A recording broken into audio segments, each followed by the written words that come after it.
You never know how hard the wind's going to blow. So I tried to do it.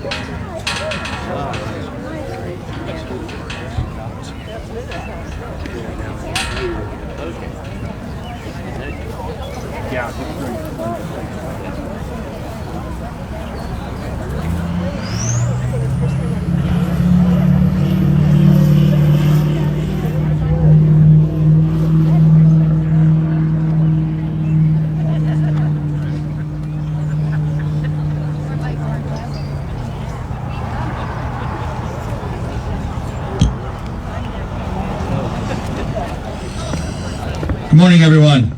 Welcome to our Memorial Day services here at the West Cedar Valley and St. Boniface cemeteries. It's a beautiful morning, and so with us this morning is Deb Jones and high school band, and they're going to play a couple selections for us. Thank you, Deb.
Thank you, Deb and band.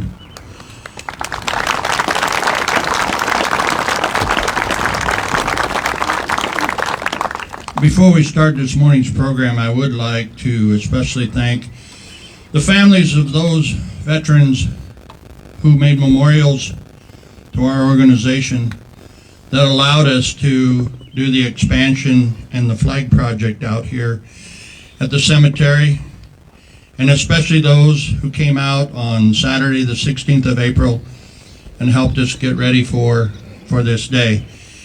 And to a person, I think it turned out better than we could ever expect. So thank you to those families, but especially the Louis Heiduff, Leroy Kirkman, and once again, the Jerry Tunick Fund. This morning, we have the pleasure of having Reverend Loy with us. He was scheduled to speak last year, but as you know, we had to cancel. And he would graciously said he would come back again this year. So we heard his message out at Park, and he has a powerful message for you. So I hope you pay attention. Thank you. Thank you. The military has always occupied a sensitive place in my heart, and I've always had a great appreciation. It started young. I was only 2.5 years old when Pearl Harbor happened, so I don't remember that. But I was 6 years old when World War II ended. And a lot of memories developed during those few short years. My father could not go, even though he tried to convince him being a one-eyed chaplain wouldn't hurt anything. He couldn't get in anyway. But we had morning and evening prayers in our home all the time I was growing up, and they were pretty intense. His brother was a chaplain. His Uncle Millard was a doctor in the European theater for the duration of the war. One cousin had written a letter home and said, "They put me in Army intelligence. You will not hear from me until this is all over, because you can't know where I am or what I'm doing." We had a cousin of mine, a nephew of theirs, that drove a tank for Patton. His brother was a motorcycle messenger in the Signal Corps across Europe. There were others involved as well. And during the war, we moved down to Blanche, Tennessee, which is not far from Taft, Tennessee. Some of you military guys may know there was an Army base there in World War II. There was no air conditioning, so my brother and I slept on the back porch in a screened-in room. And we went to sleep every night, hearing the marching of Army boots on that pavement behind our house and the moving of convoys. And I'll never forget the day when I was sitting in front of the house on my tricycle, and one of those olive drab cars pulled up and into the lane going down to the house across the road. The two officers got out and entered their house, and then there was a blood-curdling scream. And I ran in the house and jumped in my mother's lap, and she informed me that they had just informed that lady her son would not be coming home. Over 7.5 decades later, I can close my eyes and still hear that scream. When I got into high school, I wanted to wear that uniform. So in January of my senior year, I joined the Federal Reserve.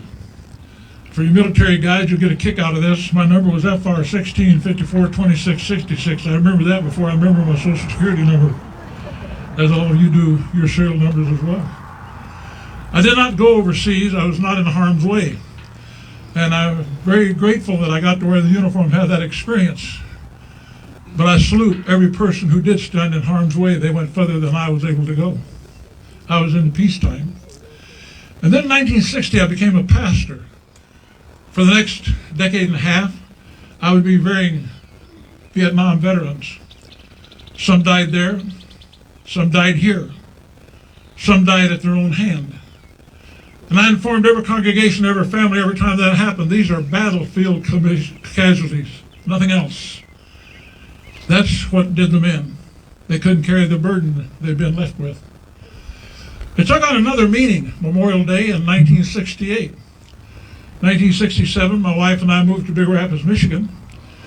The week before we arrived, the 140-some seniors graduated from Big Rapids High School. And while we were unloading, Howard Spitzer, Jeffrey Settlemyer, who had joined the Army on the buddy plan were leaving for boot camp while we were unloading and we had arrived. But 1968, Memorial Day, both families had already been informed, and we had one service on the 29th and one on the 5th of June.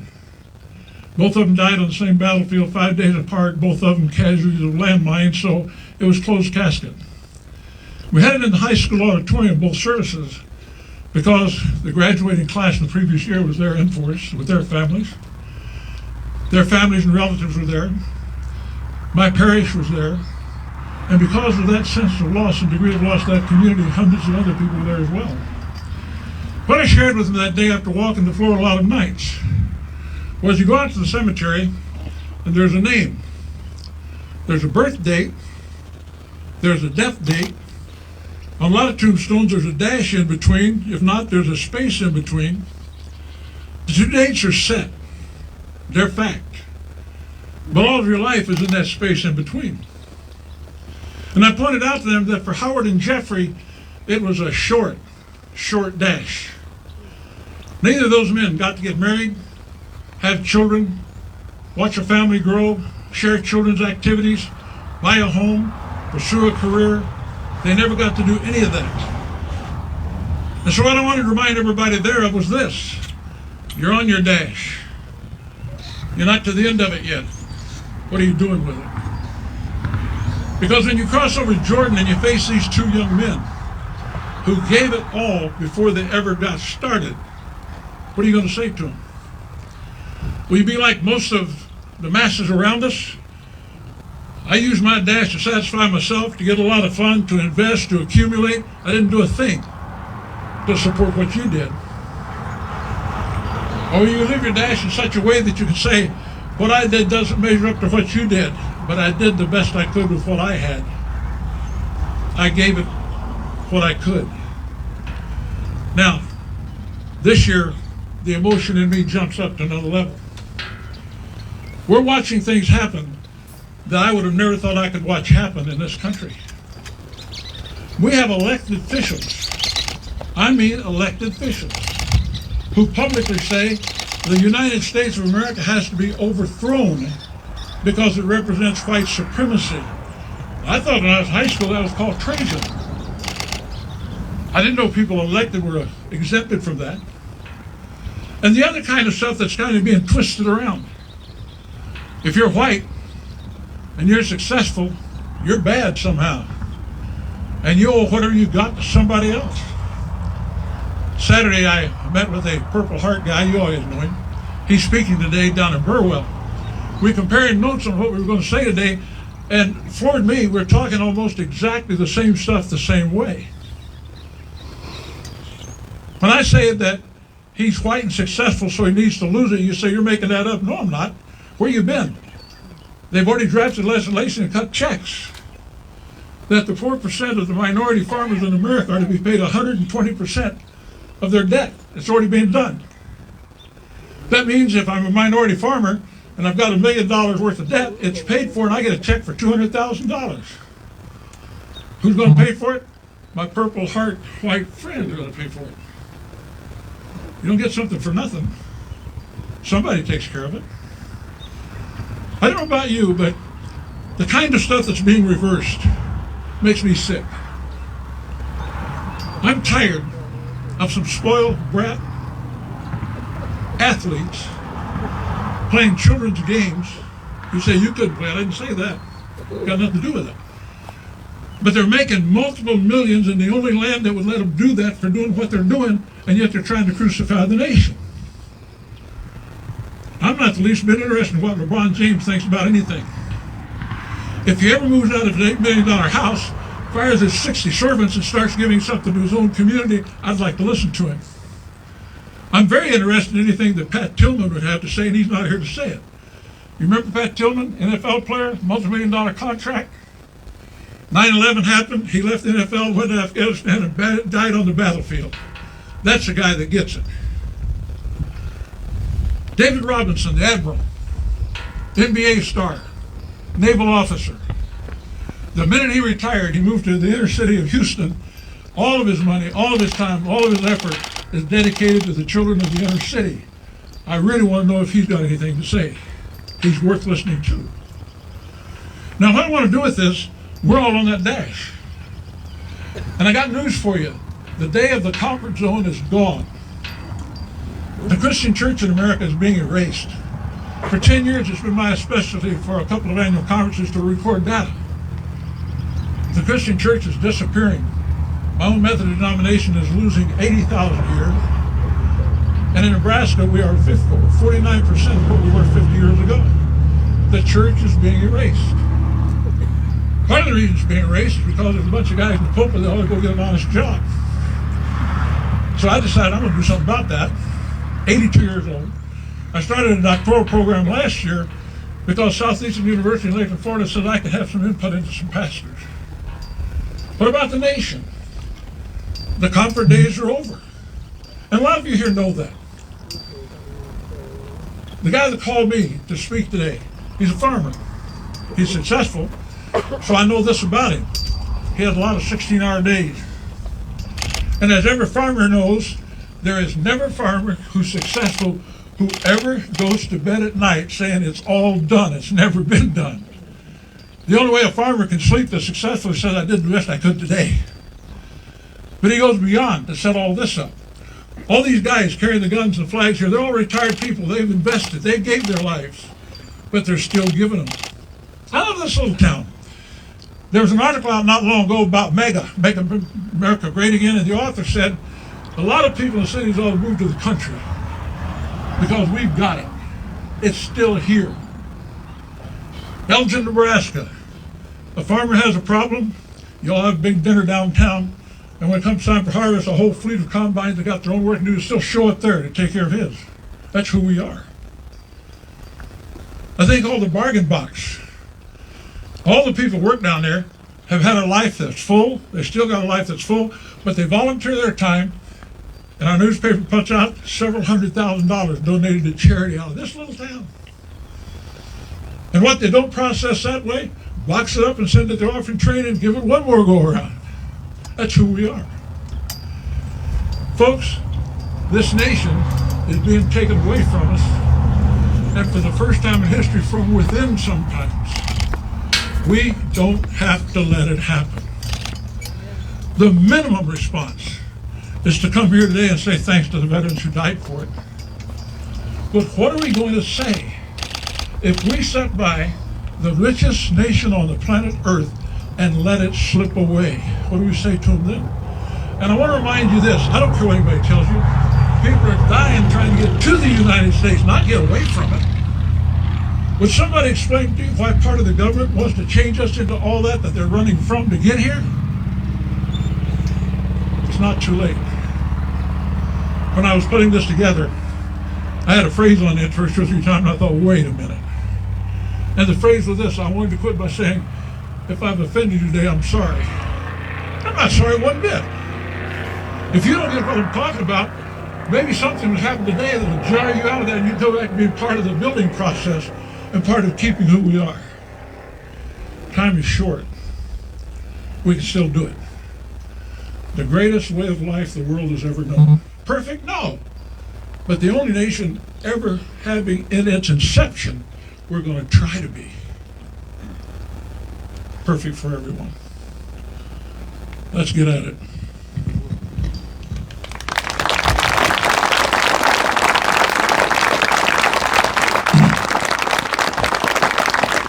Thank you, Reverend Loy. I told you it would be good. Commander, VFW.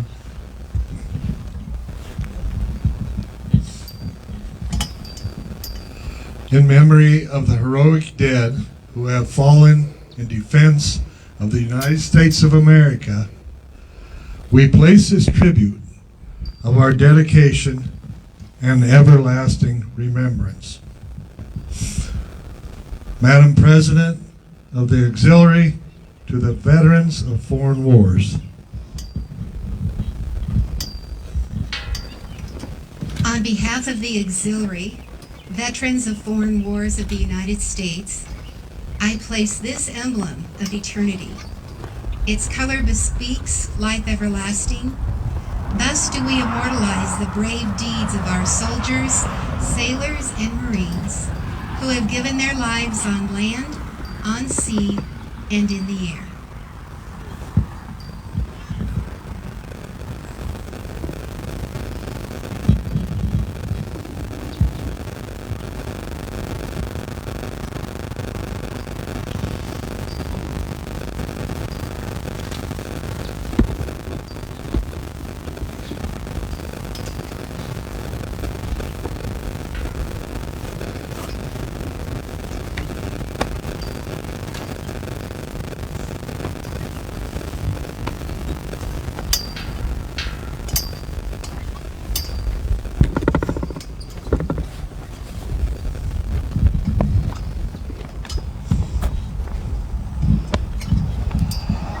On behalf of our glorious republic, whose integrity our comrades enlisted and served, I place this emblem of the nation. The flag of our country was theirs to defend. Its glorious colors shall wave over them in death as in life, for everyone to behold. Madam of the Legion Auxiliary. In Flanders field the poppies blow, between the crosses, row on row. On behalf of the American Legion Auxiliary, I place these poppies.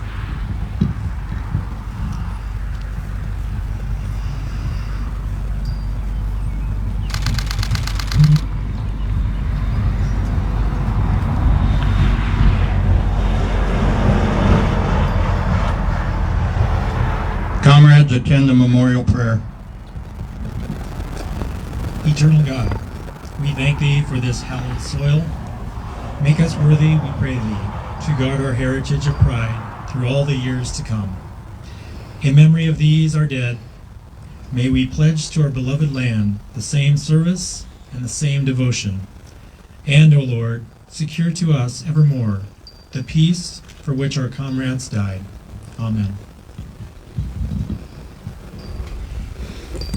Sergeant at Arms, you will deposit upon the monument of our comrades a token of our enduring memory.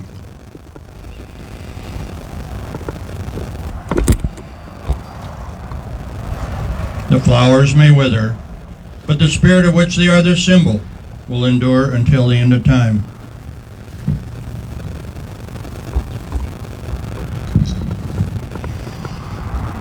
Members of Legion Post 229 and VFW Post 5816 attended 10 Memorial Day services for fellow veterans in the last year, going to 5 cemeteries.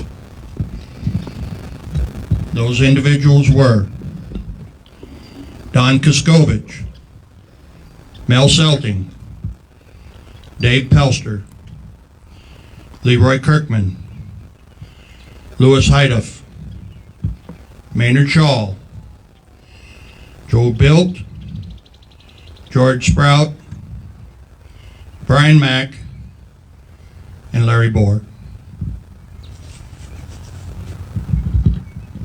Salute the dead. Short arm.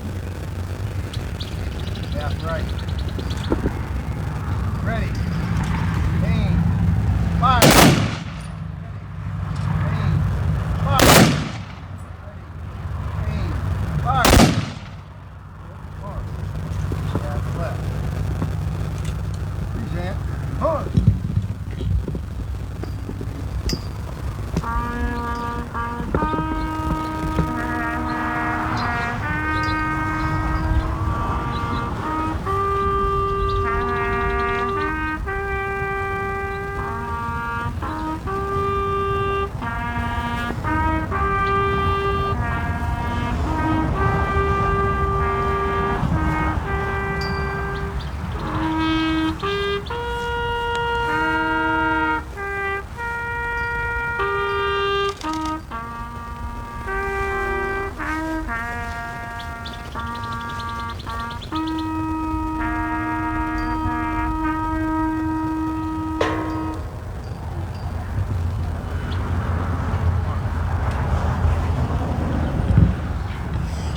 Thank you once again for attending, and we hope you will all join us for the luncheon at the Casey Hall Media Hall.